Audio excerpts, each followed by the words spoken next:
Welcome to the Classic Cinema Society podcast. I'm your host, Christopher Pistol. Every episode, I bring on a guest to discuss a classic movie, and we talk about its place in cinema history and how it holds up today. Today, we are talking about Johnny Guitar, finally, after I've mentioned it on nearly every episode of this podcast so far. This film was chosen by my guest today, Omaya Jones. How's it going, Omaya? Pretty good. I can't complain. It's a nice Saturday, and we're going to talk about Johnny Guitar. So there's really nothing that could be better. What else? Nothing else is going on in the world that would make us feel bad. So this is N- great. Nothing worth thinking about right now. No, absolutely not. Tell us a little bit about yourself and I guess your sort of film journey. Yeah. So my name is Omaya Jones, obviously, and Hey. I have always watched movies as far as I can remember. I used to watch a lot more television as well, but maybe we'll touch on that. I didn't really start to seriously get into movies maybe until high school. I had a friend who worked at a video store, and we would watch a lot of the stuff that was there. We would get things and just have a weekend marathon of something. Um, and then when I was in college, that's when I started watching a lot of special features and things like that. Mm. I remember one doing an all nighter once and just going through all the commentary tracks on the 7 DVD, Wow. things like that. Um, The DVD era was a yeah. truly just beautiful time for Mhm. film nerds. I remember it well. Absolutely. I remember like I think sophomore year in college when Kill Bill came out, volume 1 and volume 2 over that whatever 18 24-month period. I had a little notebook. I still have it actually, but it's just I was just like I would crawl the internet and I would just look for every reference in the film, and I would kind of use that as like my guide to like explore film history and genre films and things like that. That's And then amazing. I got into like buying imports import DVDs and things like that, and just trying to like build an eclectic collection and taste in movies. So I'm 35 and you are I'm 41. I just turned okay. 41. Okay. So Yeah. I feel like yeah, it's about we kind of like met the era of like DVD, like the prime time of DVD with like the perfect time in our lives where we have like just tons and tons of time, which is like our teenage to like college years. Absolutely. I, Absolutely. I just remember being like in high school and just like doing nothing all day except watch bonus features on DVDs. Yeah, I wish I could go back to that actually. I find myself wishing I had time to not just to binge movies in general, but also go in depth with things. So did you did your love of movies, how did that sort of like translate into your adult life? So it really didn't. I mean, I would always host, films for our friends for movie nights and things like that. Um, but really, it didn't until about 2016 or 17 when I got the opportunity to start curating for the Arkansas Times film series.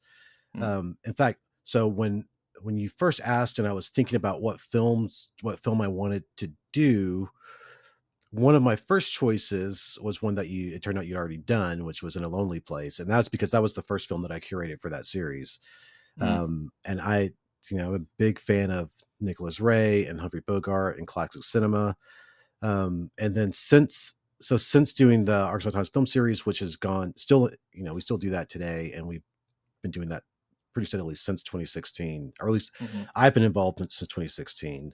Um, we started a 501c3 nonprofit cinema society called Cinema IO, and so now we also do film screenings, um, mostly at a warehouse location that's in downtown Little Rock for people who are interested. And we've got some Nice. stuff going on now. I would say the last thing we screened for the Arkansas Times film series, which is at Riverdale 10, was the film Women on the Verge of a Nervous Breakdown. And I don't know if you've Mm. seen that or not. I Um, actually haven't. That's all okay. Almodovar is a big blind spot for Okay. me. Well, so funny enough, in the beginning of that film, so the lead character is a voiceover artist. And in the beginning of the film, you see they're dubbing into Spanish Johnny Guitar. That's awesome. So were you always or how when did you start to get into classic film? Was it when you were younger or was it when you were older? I don't really know. I was been thinking about this because I listened to some of your episodes, so I figured this was coming. And I can tell you, I grew up like Andrew mentioned Wizard of Oz, and that was one that I watched a lot growing up. And I remember Hmm. having Wizard of Oz action figures and dolls, like two distinct things. And but I can't really remember when I started watching old movies in particular, but I did watch a lot of Nick at Night growing up. And when I was growing up, that meant like a lot of old black and white television, which Yeah. means like I often make references to things like The Many Loves of Dobie Gillis, which many people have not heard of. Um, or yeah, exactly. Yeah. There's a film version, by the way, with Bob Fosse, if you're interested. Oh, And then, also, Maynard G. Krebs was played by John Denver. Is John Denver or is it Bob Denver? Who is Gilligan? Bob Denver. Bob Denver, yeah, is he's also on the Many Loves of Dobie Gillis as a Oh, okay. beatnik. Yeah, so I would watch a lot of older television more than older movies, and then transition to movies as I got older. Yeah, that's a gateway that I haven't even really considered because I definitely watched a lot of I Love Lucy Hmm. as a kid. And I also was just like a nerd about history as well. Like, even as a little kid, I had documentaries on VHS of like I Love Lucy and stuff like that. So that was also sort of like a gateway to like, oh, whole old Hollywood. And like, these are the movies she was in at the same time. And For sure, for sure. I guess it helped that I was also into like Batman and comic books and stuff. So right. I feel like my tastes have always been pretty broad. Yeah. So when did you, or how did you discover Johnny Guitar? Like, what's your relationship with this film in particular? I think it goes back to Fallout 3. I don't know if you've ever played that game. That was the last thing I expected you to say.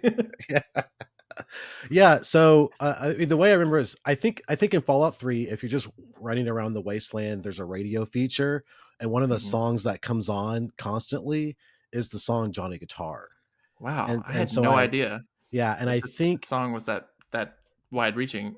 yeah, I'm pretty sure that's the first time I encountered it. I was like, what is this from? What is this song?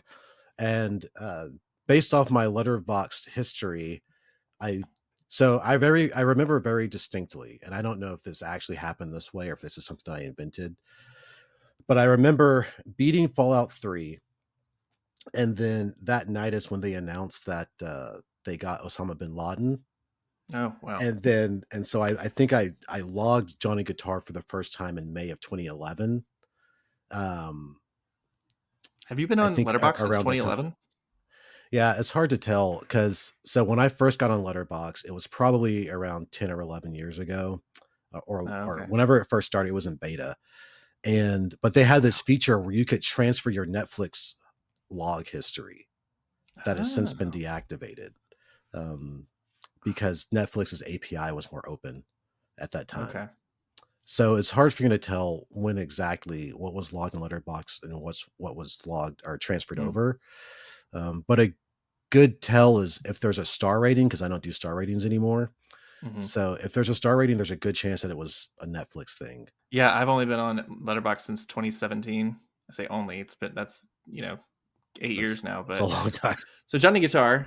1952. It's directed by Nicholas Ray, so this is the second Nicholas Ray film we've featured on here. And yeah, Nicholas Ray is probably one of my favorite filmmakers from this period. Solely, based on this Rebel Without a Cause, In a Lonely Place, like we've talked about. Um, yeah, this is it's on paper, it's a western, and Hmm. starring Joan Crawford.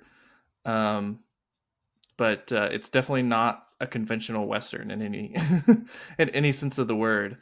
It has all the trappings, I guess, of genre, but it kind of defies a lot of expectations that I suppose the genre kind of brings with it. Yeah, I think that's fair. It's interesting when I was reading about it, I was getting prepared for this, and I found other sources saying that they didn't consider it a Western.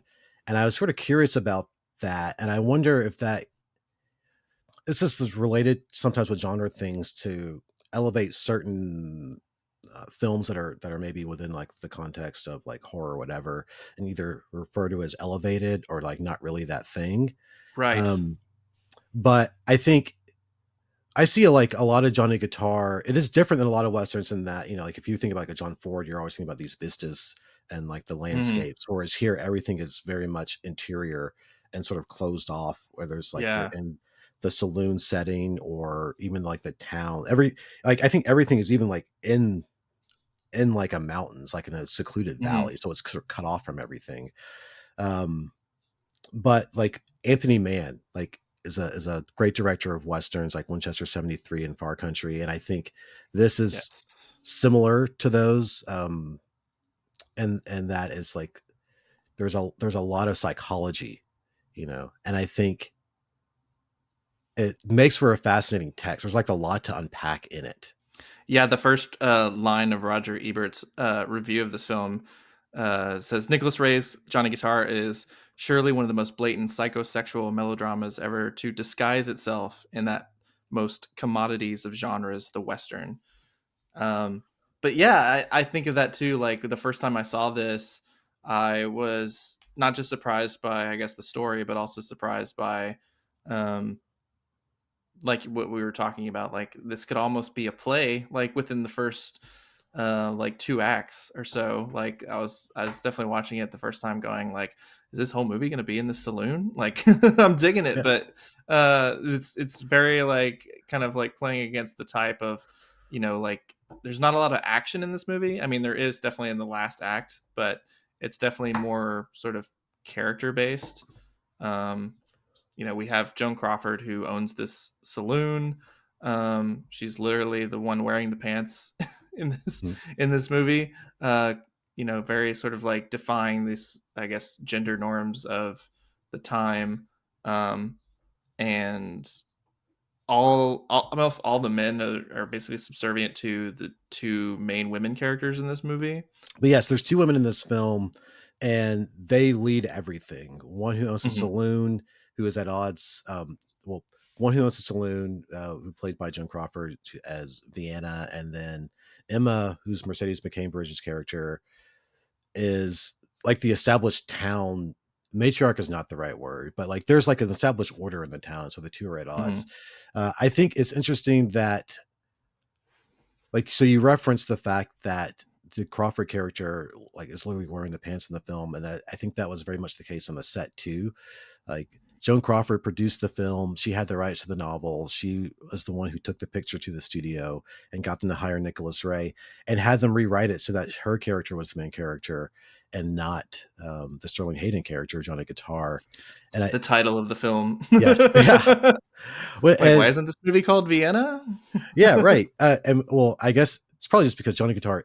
It's a pretty good title, I Yeah, think. it's a pretty Yeah, awesome title for sure. yeah. Better than The Um, Dancing Kid. but Yeah, they're the two women very much like are very much like have these men under their thumb. Like mhm, they seem to have like this entire town kind of both under their thumb. And the movie's central tension is the the sort of like who's going to come out on top between these right, two women. right.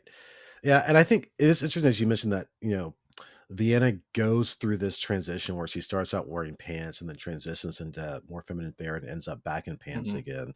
And Mm. like everything about the film seems like it's so meticulously designed to reinforce the themes and the character. And it's something that I feel like you only see in like a really high level movie making. Yeah, I mean, I think Nicholas Ray is like someone who is always thinking about these things.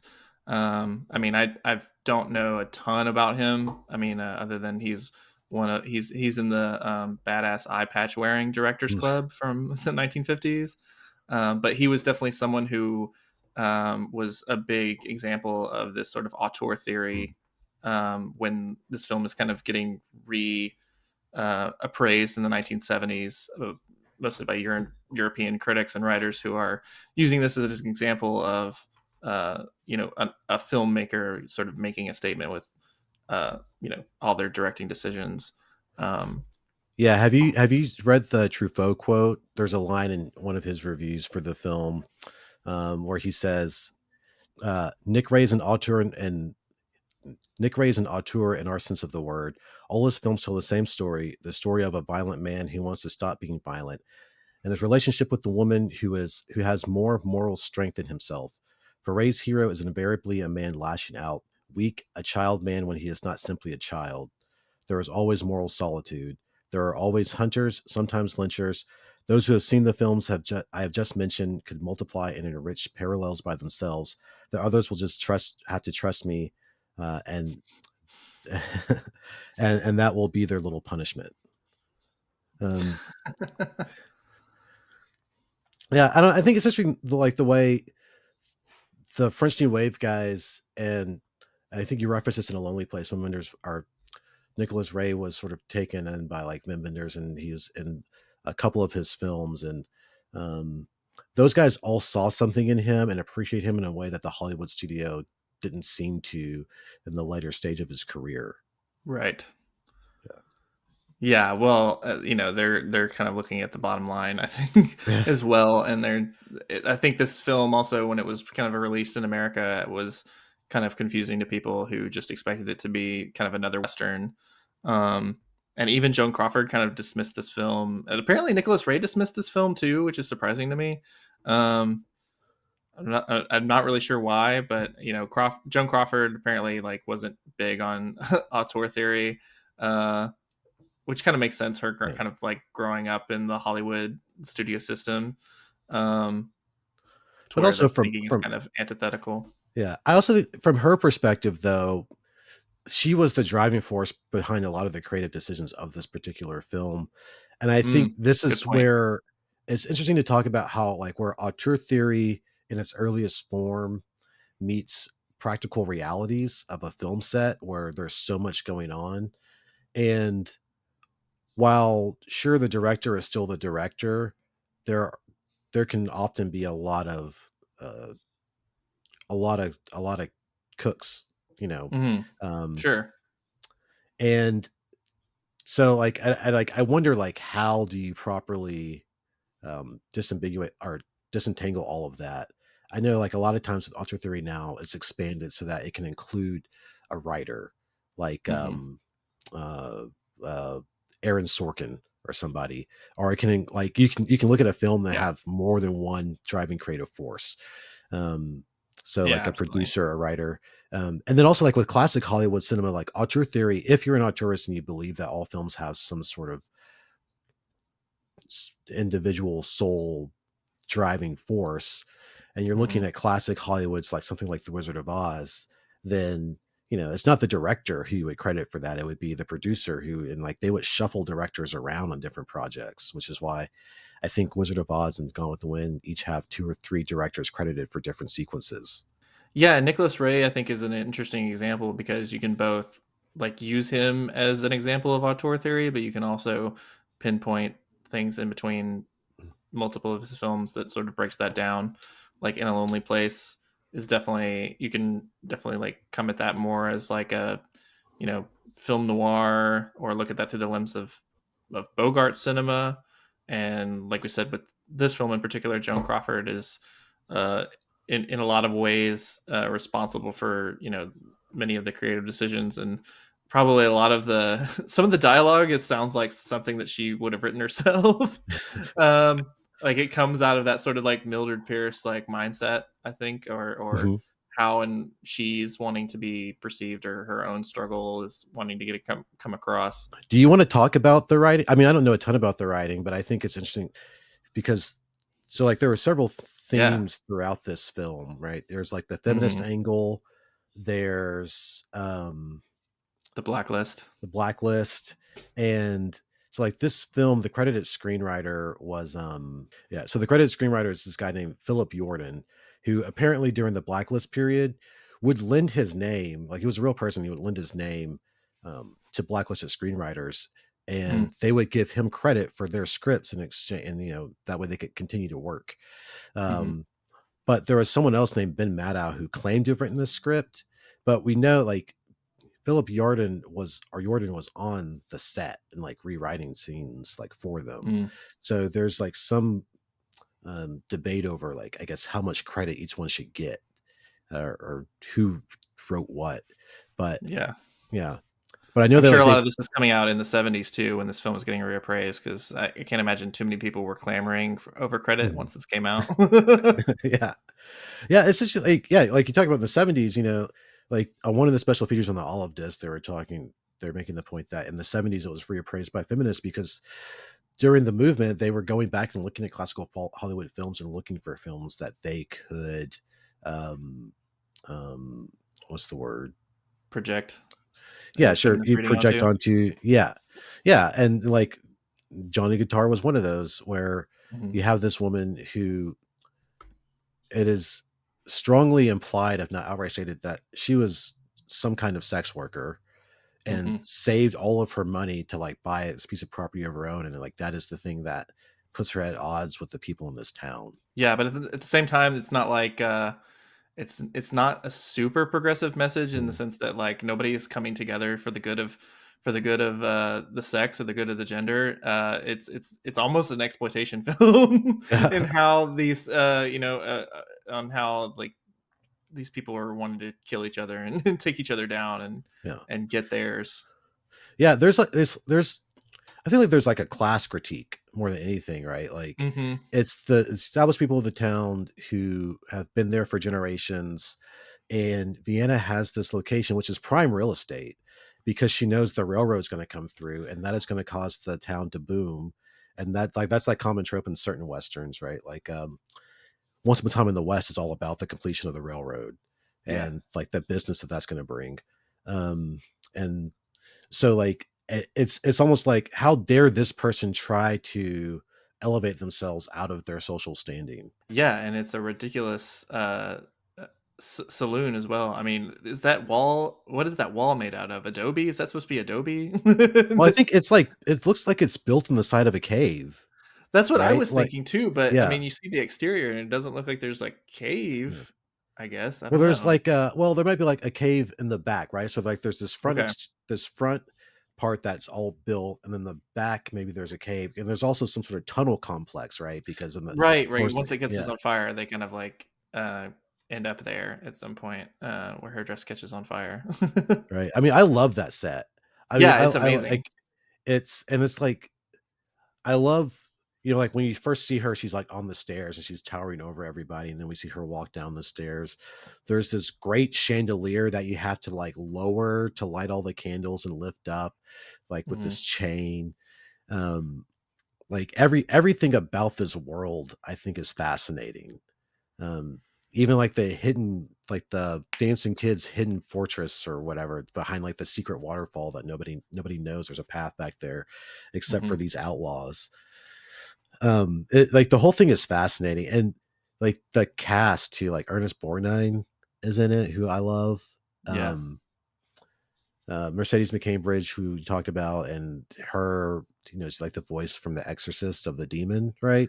Yeah, that's insane. Like she doesn't have like a super big you know, like track record as far as like notable films, but she's definitely made an impression on on film history as far as like playing. I think between this movie and The Exorcist, playing two of the most evil characters, or at least like the most like love to hate them characters in a film, because she just kind of steals every scene she's in. I feel like it's almost I don't know. How do you feel about this movie's relationship to camp? Because I think there's definitely like a melodramatic aspect to the film Mhm. in a way in its dialogue and a lot of its um, I guess emotion because this is like a very emotional film. But I can see it coming across that way, maybe even to like a modern sensibility. I can see that. um I'm trying to remember back because so I'll tell you, I at one point misremembered when I rewatched this film, and then I tried to make it a habit, thinking that it was like the January the 1st. For a couple years, I tried to make it a habit to rewatch it on the 1st of January every year as like a New Year's tradition. This But then film? this film, and then Oh, but okay. then last year that got interrupted, so we just played it for the Arcs on Time series. So I got to see it with a little bit of an audience, and I feel like I don't remember people laughing inappropriately, but maybe Hmm. if they did, I just blocked it out. But I feel like it had a good Hmm. reception. Okay. In terms of your question on camp, I feel like I have a poor grasp of what is and isn't camp, and I feel like Yeah, oftentimes I things mean, are hotly debated. yeah, for sure. I mean, that's a hotly debated thing, and I think people have their own sort of like touchstones for it, or Hmm. at least like sort of references for it. I guess just like the emotion is so heightened at times that I almost found it. Um, I don't know. Sometimes I think when things are heightened to such a degree, I can almost like see the humor in in the situation. Like the moment in particular I'm thinking of is just when it's in like the first sort of set piece where Mercedes Cambridge comes in and uh, is sort of accusing her and everything, and it's like right before she leaves, she just walks up to her and just quietly just goes, "I'm going to kill you," and it's It's, like it's on its own. It's like it's such a like intense moment, but it's so I don't want to say broad, but mhm. it's so just like direct that it kind of makes me laugh a Yeah, little bit. I can see that. I think for me, I try to take everything sincerely. And I think Hmm. what they're doing is they're playing everything straight, right? And they're being Yeah, sincere in the emotion, and it is heightened. I think David Lynch would do a similar thing, and sometimes yeah, it can feel um yeah. it feels in the moment that way. But I It think can kind that of feel over the top at the time. right, yeah, but I think you can also put yourself into the shoes of the character, and I think that's what Lynch and Ray here, and really like Ridiculous Ray does in general. I think that what he does really well, and I think that's what I like about melodrama, is that you're not shying away from the emotions, and many times you're intentionally going bigger so that like Hmm. the intentions can't be mistaken, or the feelings can't be mistaken. And I think that it touches on something that, like, real emotions that people actually feel, and I think there's something about that that's sort of endearing and lovely. So like for me, I can't it's hard for me to take something as camp or not consider it seriously first. I've been recently watching like General Hospital, just because it's on Hulu. And like an actual soap opera, because like, a lot of times when Yeah, people will think about like a melodrama, you might reference in your mind a conception of like what a soap opera is. And yeah. my history with soap operas is my mom would watch them, and Mhm. oftentimes after school, so I would record the cartoons I wanted to watch during the day, and I would have to wait for her to watch her soaps before I could watch Batman the Animated Series or whatever. And so I would see some of them, and like they're like, even there, like the emotions are more heightened, and like I feel like a lot of things they never get that far, right? Like there's a Mhm. distinction between like a melodrama, or anything that in a movie that you would call camp, and like something like a soap. Yeah. Uh, that's a too maybe a too rambly answer. No, no, no, no, But no. I'm so glad that you brought up Lynch because I was, since he passed away this past week, I've been going back and looking at stuff, and I watched all of Roger Ebert's reviews of every David Lynch movie. And surprisingly, he had a very contentious sort of, I feel like, reaction to a lot Mhm. of his films. And he specifically like was talking about Wild at Heart, and specifically like pointed out that he hated the way that Lynch would sort of use what he referred to as jokey humor, or as like silly moments to, I guess, like level out his like more serious horrific stuff. And it's like I can kind of see where he's coming from, but I've never, with David Lynch, it definitely feels more intentional, and like Mhm. it's not like he's trying to make you necessarily laugh with some things. Sure, Whereas sure. I think Ebert was like reading that as someone trying to be wacky, whereas I don't think that's necessarily a thing. Yeah, I think he's interpreting you know characters and their sort of emotional range in all different spectrums. right. Um, And like in Johnny Guitar, there's that scene. It's the Vienna comes out in her nightgown, and Johnny mhm, is just sitting there, and I think he's drinking. And I was listening to the commentary, and the person was talking about the nonsensical nature of the dialogue in that scene. And it's like, what are you talking about? Like, it makes perfect emotional sense. You know, like when Johnny's saying, like, he's telling her to say things like, tell me that you love me, tell me that you're never going to leave, all this Mhm. stuff. And it makes perfect emotional sense. Like, it doesn't have to make a literal sense in the context of anything. Um, but I found is moving. And like, and the Yeah. music is swelling in the background too. And I think that's also the scene that they're dubbing in Women on the Verge of a Nervous Breakdown, which sort of like works as a great foreshadowing of that whole film. Tell me you still love me like I love you. I still love you like you love me.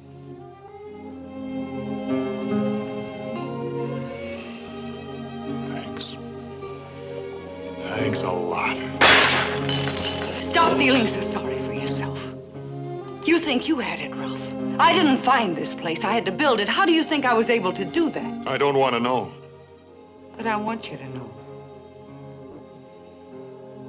For every board, plank, and beam in this place. I heard enough. No, you're going to listen. I told you I don't want to know anymore. You can't shut me up, Johnny. Not anymore.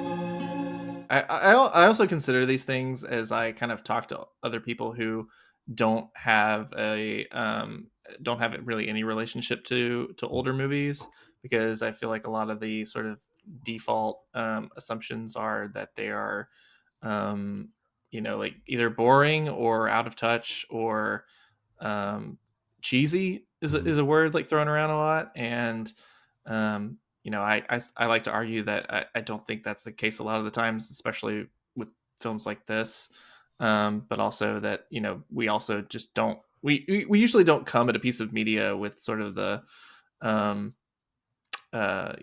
understanding of its a complete context. Mhm. So I think that's another Yeah, thing to kind of consider. And this movie has a lot of stuff to consider when you're talking about the context, like of how it was made.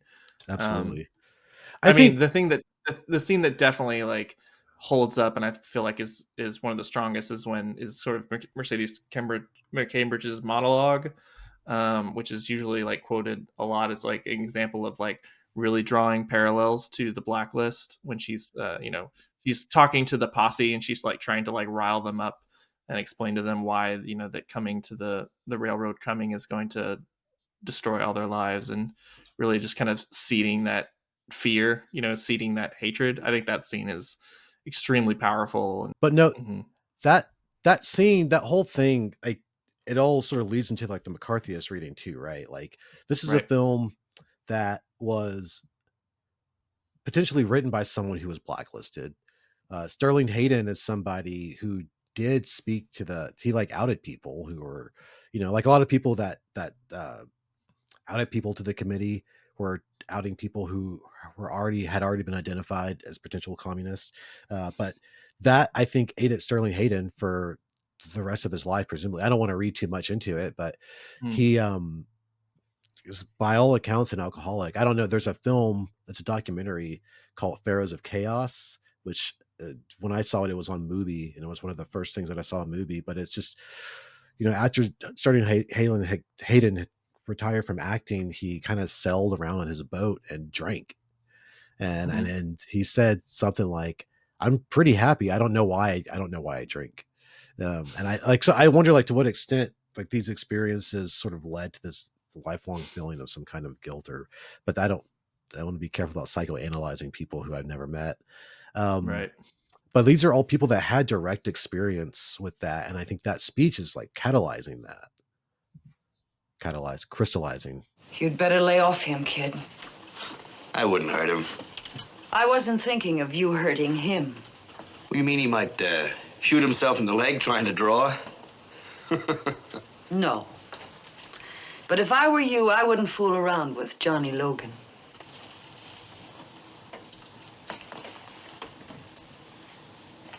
Are you Johnny Logan? That's the name, friend. Well. Pleased to meet you, Mr. Logan. I never shake hands with a left-handed draw. Smart fella. That's how I keep alive. We have to figure a way to get out of here. We can talk about the wardrobe too, because I think it is Yeah. interesting that Mercedes Vienna starts out wearing pants. Then the next thing she's wearing the nightgown, and then when she goes with Johnny to the bank to withdraw her funds, right? So like they have this conversation, they kind of make up, and then she decides that she's going to give up this whole saloon thing. She's going to go pull out her funds and pay all her people and go away. And then so when they go, she's wearing a dress there too. And then the last time she's wearing a dress is that big white wedding dress looking thing.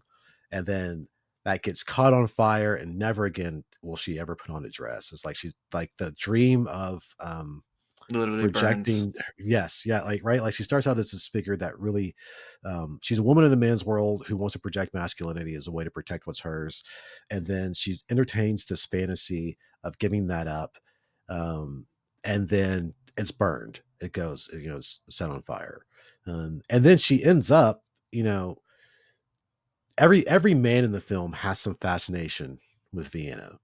There's the Hmm. dancing kid who she presumably has some kind of relationship with. There's Johnny, who she's rekindling this flame with, and then the kid Turkey, who's a member of the gang, has some Oh, fascination with her. poor And turkey. right, and I guess there are going to be spoilers all over this thing, but Turkey gets lynched essentially. Hmm. Um, and then by the end of the film, when she has her final face off with Emma, she's in Turkey's clothes, like this bright yellow shirt, which is like the first thing we see him in too. And like Yeah. there's just like a lot going on with the design, and like it's perfect. Everything Yeah. about And this film is pitch perfect. yeah, the colors too. Like, I mean, she's wearing. Emma's wearing like all, and the posse are all wearing Mhm. black, and then she's wearing her dress that she wears in that middle section is completely white. So just like kind of underscoring that her, I guess, innocence, or at least Mhm. her purity against theirs. But yeah, once that's burned away, yeah, the yellow shirt is pretty dramatic. I mean, I wrote down pretty bold of her to go Ronald McDonald in the final line. But But it's pretty striking for Joan Crawford as well. it's striking, and it's also interesting in how typically in a western the heroes are in bright colors and the villains are in black, and here um I guess it's the same depending on your perspective, but the villains here are the townspeople who have the force of law on their side, right? Like Hmm. it's the sheriff, it's like all of the townspeople who are the straight up citizens. Of course, there's an end story reason for why they're all wearing black at the end too, because they're at a funeral, right? Right. But it does it flips the color relationship that you would expect from a western a little bit. Hmm. Um, Yeah, and even like the sort of unconventionality of Emma being really our main antagonist, and these are like this film is like defying like sort of all the gender tropes of the Western. Like the women are really kind of running things, and their sort of rivalry is kind of like what kind of anchors the film. And I think even I can't remember if it was Crawford herself who made the decision to kind of like have that showdown towards the end of the film, or at least they were rewriting the film to make that final confrontation between Emma and Vienna like basically be the climax of the film. I can't imagine what it would have been like otherwise, because yeah, I that's mean, such an emotional crux. for sure. Like, in the version of the film we have too, like all of the men to some extent, but especially Johnny is sort of broken, right? Like Hmm. he's not a typical Western hero. He's not even like a typical Western anti-hero. Yeah, I He mean he shows up, and he's shown up because he missed Vienna, and all he wants is for her to love him back. And meanwhile, she's like, listen, I got mine. Like yeah, I'm doing fine. Like I have my own saloon, I have my own business. Like I don't need you. right. And he's dealing with some kind of PTSD too, right? Like Hmm. she uses the term gun crazy, but there's that scene when Turkey shoots like a bottle or something, and I think he misses. You see, but he shoots at Hmm. something, and then Johnny just instinctively like pulls out his gun and starts shooting. Right. And like, but he can't stop, like he can't control it. Hmm. Um, and so like there's like some sort of psychological thing that he is going through as a character, which I think is more it, it mm. It's more introspective than I think you would expect from like a what's the term? I was going to say Technicolor, but technically this is not Technicolor. Yeah, It's this is like True Color. True Color, right? Yeah. So it's more than you expect for something like this, though. Yeah, yeah, Um, and it's also I think also just the I think knowing a little bit about like who Sterling Hayden was and who Joan Crawford was, so sort of like adds to the I don't know, like to the intrigue mhm. behind this. But apparently they didn't get along on set. They seemingly could play against type, or at least they all could play like into their sort of like stereotypes, but they all just kind of like go against it Yeah. in a certain respect, or at least with Johnny Guitar himself, he's really sort of like in a way that like Clint Eastwood would try to do later with Unforgiven, is kind of like really starting to like deconstruct that character or deconstruct that stereotype. Yeah, for sure. I think like the fact that Crawford and McCambridge didn't get along works to the film. Like I think that kind of shows up in the performances. I mean, there's a story that they were filming one of their first scenes with McCambridge, and Crawford wasn't in the shot, but she was on set. And after like the fifth take or something, I think they got it, and the crew just applauded. And Crawford never got that kind of reaction, and she was kind of upset about that. And supposedly Crawford had Mm. also, I guess, dated McCambridge's husband at some Oh point, wow. and McCambridge kind of like needled her about it, like kind of made fun of her. And so I feel like, um, well, I don't know if it was made fun of, but somehow like poked the bear, and like I think maybe that elicited the strength of the performance on both their parts, is this animosity towards each other. Mm. Yeah, I don't think it was too difficult. I don't think Joan Crawford is had the reputation for the strongest skin. So Yeah. What do you think about the dancing kid? We kind of talked around him a little bit. I just think he's perfectly stupid. Like I think he's so great at being very very kind of charmingly dumb. I mean, there's that scene where he's like literally he's kind of shown up, and Vienna and Johnny are kind of having their sort of like repartee back and forth. And it's so clearly they've slept together in the Mhm. past, and the dancing kid is just like, "Hey, wait a second, what's going on?" I also Yeah, I mean it's definitely a broad performance, but I think it works for the film. I like just like their decision, like so the whole thing starts. Johnny's coming into town. Somebody robs the stagecoach, Mhm. and of We course never find they out who, do we? no, like they maintain their innocence. The dancing kid and his gang maintained their innocence the entire time. Yeah. Johnny says he was too far away to see anything. The stagecoach driver, I think, uh, doesn't remember, or like maybe they were Mhm. wearing mask or something. Yeah, And then yeah. of He's like, I couldn't course, get a good look. mhm. And then Emma's brother is killed in this incident. Um, but at one point, the dancing kid and the gang are just like, well, if they're gonna hang us for something, let's at least give them something to hang us about. And which is when they decide to rob the bank, which is like the like perfect like toddler mentality, Yeah. like yeah, okay, if you're gonna sure, I'll be bad, sure. No, it's pretty great. I mean, and just the fact that they're like they leave town, and he's supposed to be basically like Vienna's like boyfriend, Mhm. so they would make it seem. But when she's about to get lynched, he's nowhere to be found. Right. Like he's nowhere around, and Johnny's the one who has to save her. So He turned his back on Turkey too. Like when they yeah. lose him, his attitude is like, no, we got to protect ourselves. I think he even says at one point, I'm looking out for number one, or something to that effect. Hmm. Um, so not the ideal person to get caught up with if you're going to enter into a life of crime. Poor Um, Turkey. That just for the Turkey. whole the scene, the interrogation of Turkey, which is funny. That should be a chapter title if it's not.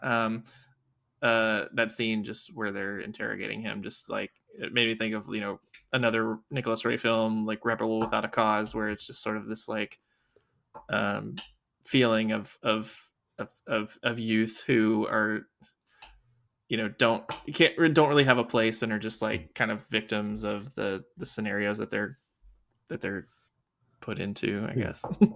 But I also think of him as someone who's, because of his youth, he probably romanticizes the idea of the outlaw, with no real conception of the consequences. And so Vienna understands that, and she tries to protect him. And in fact, like she says, like she tells him to admit to doing whatever, or to like to blame her, save to himself. save himself, right? With the promise that they will blame her, and then he will go free. And of course, they lie about it because they still hang him. Right. But like, yeah, Turkey is just like I don't know if innocent's the right word, but he's just a kid. Yeah. Which makes it so sad. So I guess to bring it all in, how would you recommend this film to people who may not be familiar with it or may not have necessarily heard of it? Yeah, I would just tell people, if you can go in with an open heart and accept sincerity into your heart. It's got these fantastic performances. It's got this fantastic, all of this subtext, right? There's Freudian subtext. There's his historical, political subtext with the blacklist and McCarthyism. There's a feminist reading. It's like this richly layered text. It's beautifully designed. I love the performances, and I love like the whole history behind the film. It is a film that has been championed by French New Wave filmmakers, like the German New Wave filmmakers from like the 70s, Almodovar, like the Spanish filmmakers. Like, people love this film. I love this film. I feel like I want to live in this world a little bit. I love the color, the design, like the weird design, And I think if you think what like a 50s Western is like, this is not that. It's going to be a little different. And as long as you can go in with like an open heart, then I think that you will find something in here that you will love. Yeah, I completely agree. I mean, my wife is one who is not. I'm not going to catch her watching a Western. Like she's not a big Western person, and I feel like this is definitely like a Western for people who don't necessarily like Westerns, or at least like if you have a preconceived idea of what that is, then this is going to definitely like probably bring something else to the table to interest. Yeah, sure. Can I leave you with a quote? Go for it. This is I came across this while doing research, but it's a quote from Peter Bogdanovich. And I think I thought about it because oftentimes when we talk about classic films, we use the term old. And I think, one, not only do I want to deny my own mortality, but I just think that maybe we should think of other ways to think about things besides old. And he says, there are no old movies, really, only movies you have already seen and ones you haven't. And which I think is a lovely sentiment. I think don't go into any film with a preconceived notion of what it is. Even if you've seen trailers, try to empty that from your mind and just be open to the experience of watching it and let it wash over you if you can. Yeah, that's fantastic. I haven't thought about that quote in a while, but it makes me glad I did not call this the Old Cinema Society. Well, Omaya, thank you so much for coming on, man. This was fantastic. Yeah, thank you. Thanks for having me. Yeah, one more time, where what do you want people to look for? Yeah, so if you are on social media, you can find us at Cinema.io. I think on Instagram at cinema.io_LR, or if you go to cinema.io.org, you'll see whatever programming we have. Depending on when you listen to this, we may or may not be still screening All About My Mother, which by Pedro Almodovar, at our warehouse location, as well as a documentary from 1983 called Dressed in Blue. And then we've also got stuff coming up next month. We're going to do a month of programming at the Deep Brown Library in Southwest Little Rock for Black History Month. And we're working on a David Lynch something for that. So if you either follow us by just searching for Cinema.io LR on Instagram or going to our website, you'll see whatever we're up to at the time. Awesome. Yeah, I will have that link in there. So give them a follow, check them out. Thank you so much, man. I appreciate you for coming on. And you can follow us on Instagram as well. So Classic Cinema Society. So give that a follow. And I don't have an interesting thing to go out on, so I will just say keep watching old movies. Keep watching classic movies. Dang it.